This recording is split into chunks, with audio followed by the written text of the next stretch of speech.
What's up, everyone, and welcome back to EHQ. Today we're going to be breaking down my 2028 presidential election prediction between Governor Gavin Newsom and Vice President J.D. Vance. I'll be going through the map state by state, covering safe states, likely states, lean states, and the true battlegrounds. If you enjoy election predictions, political analysis, and map predictions, make sure to like, comment, and subscribe. Let's get into this video. Starting off with the Republican states, these states will be safe for J.D. Vance. He's expected to win by at least 15 percentage points. These aren't really going to be hard for him to lose unless something crazy happens between now and the actual election. So J.D. Vance are going to win these states pretty easily.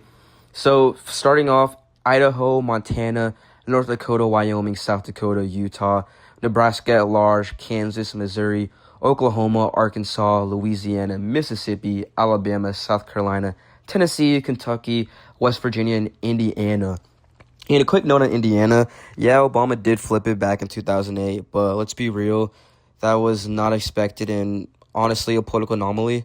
So Indiana has since returned being back to the Republican column, and it's very unlikely we'll see that happen again in 2028. So along with Indiana and all the other states, those states will all be strong, safe Republican states. And moving on to safe Democratic states, these will be states that Gavin Newsom is expected to win by at least 15 percentage points. These states are very easy for the Democratic Party to win, so there should be no problem with Gavin Newsom winning these following states. So these include Washington, Oregon, California, Colorado, Illinois, Washington, D.C., Maryland, Delaware, Connecticut, Rhode Island, Massachusetts, and Vermont. And like I was saying before, these states have been deeply entrenched with Democratic electorates, strong urban bases, and consistent voting patterns. So Newsom really shouldn't have any real issue here unless, like I stated before with Vance, unless something crazy happens and he kind of messes stuff up. So, yeah, Gavin Newsom is going to win very easily in these states. And moving on to Republican states, for the likely states.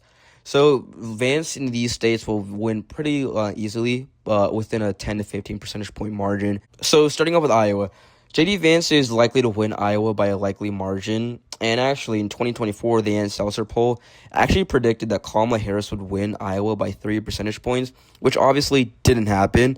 But that led a lot of people to believe Democrats were performing better than they actually were. And with that, Iowa remains a traditionally conservative state, so I expect J.D. Vance to carry it pretty handedly.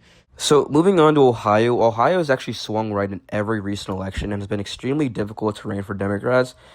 And with that, it's also J.D. Vance's home state, which gives him an added advantage. So this state's going to pretty easily be won by J.D. Vance. He's not going to have too much trouble winning the state. This will be a likely state for J.D. Vance. Moving on to Florida. So Florida continues to be entrenched in Republican politics, and Republicans continue to dominate statewide. Yeah, Democrats have had some momentum recently, actually, with the Miami mayoral race.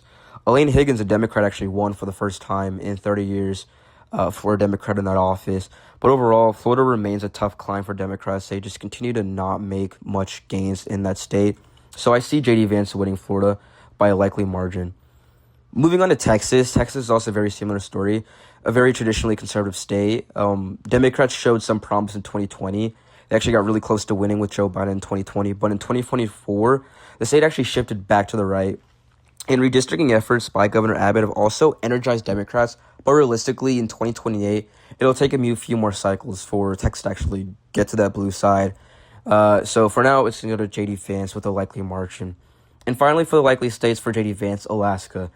J.D. Vance will likely win Alaska, and with Alaska being a very traditionally conservative state, Democrats really don't have much of a chance here statewide, except for Mary Peltola. She won in 2022 with her statewide House election race.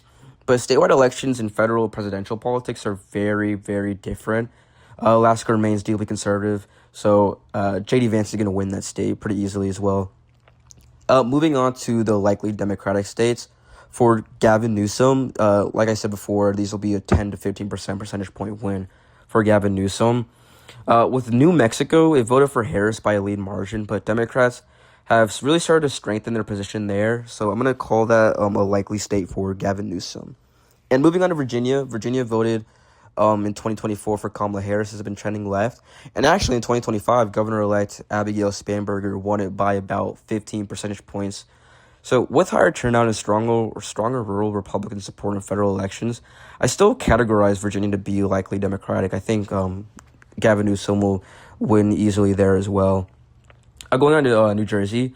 So in New Jersey, Democrats did lose some ground in 2024, but following that election and just seeing how unpopular Trump has been with his policy, they've regained some momentum. And Governor-elect, actually, Mikey Sherrill, won by nearly 15 points in the 2025 gubernatorial election in New Jersey. So I'm going to say that this state will be likely Newsom. And moving on to New Hampshire, New Hampshire is a very liberal electorate. It's consistently voted Democratic. Not really too much to say about New Hampshire. It's a very Democratic state, so New Hampshire will go to Gavin Newsom for the state. And finally, for the likely states, going to Maine. So Newsom is likely going to win statewide and the first congressional district. Maine splits its electoral votes, by the way, so the second district is going to likely be more conservative, but Newsom will carry the state overall and win the statewide election votes, which are 2, and then win the 1 congressional vote for the first congressional district. So moving on to the lean states. The lean Republican states for J.D. Vance will be Maine's 2nd congressional district. This will go to Vance. Trump won it in 2024, and it really remains a rural and conservative area, so it's going to be really hard for Democrats to win there. So Maine is going to stay with the Republican column and be won by J.D. Vance. And moving on to Nebraska. So Nebraska's 1st congressional district also leans Vance. Democrats have made some gains in this area, but it's still very, very rural, very conservative. So Republicans will win this by a lean margin.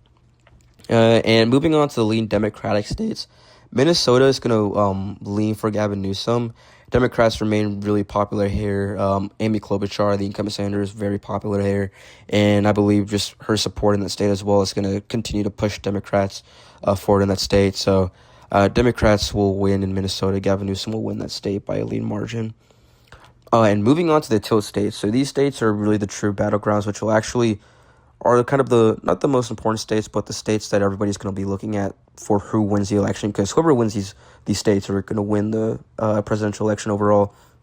So going from west to east, starting off with Nevada. So I'm going to be giving Nevada to Gavin Newsom.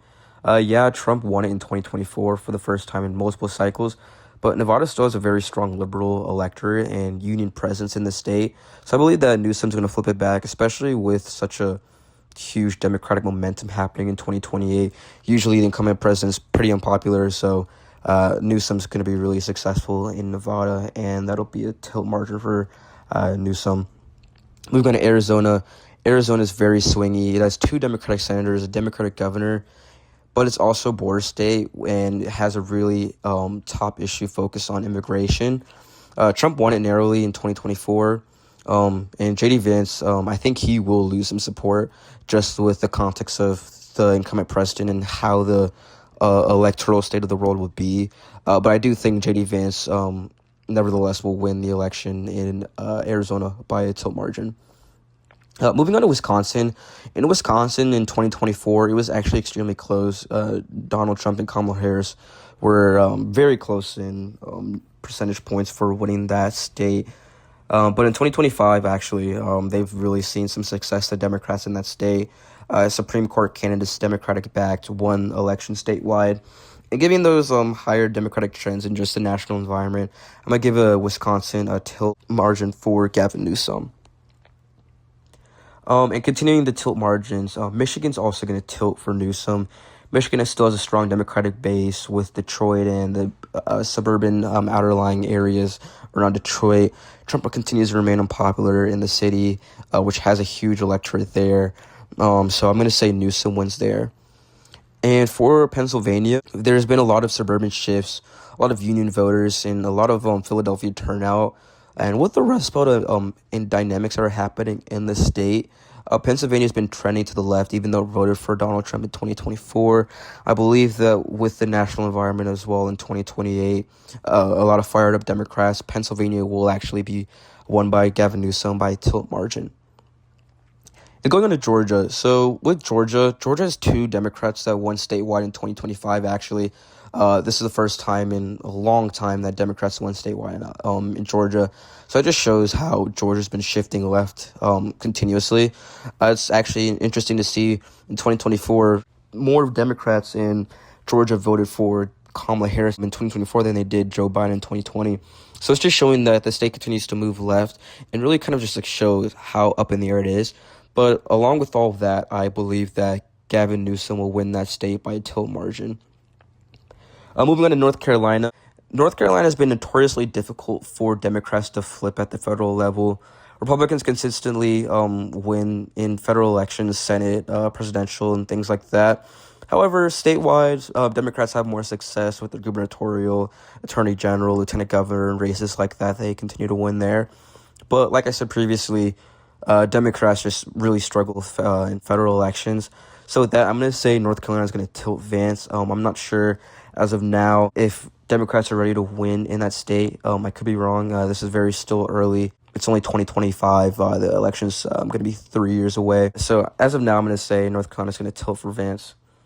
And then finally, the final tilt margin in Nebraska's 2nd Congressional District. There's a very strong Democratic base in Omaha. Kamala Harris won it in 2024.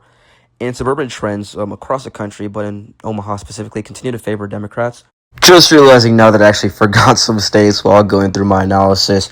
So continuing on with safe states for Democrats, obviously it's going to be Hawaii and New York. Hawaii and New York, it's going to go statewide for the Democrats in a very safe margin. So with that, including that too, Maine statewide as well. Maine statewide is going to go for the Democrats with a safe margin as well.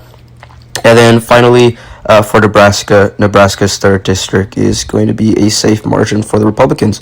And with that, the final vote total is 292 electoral votes for Gavin Newsom and 246 electoral votes for J.D. Vance, meaning that Gavin Newsom will be the president-elect.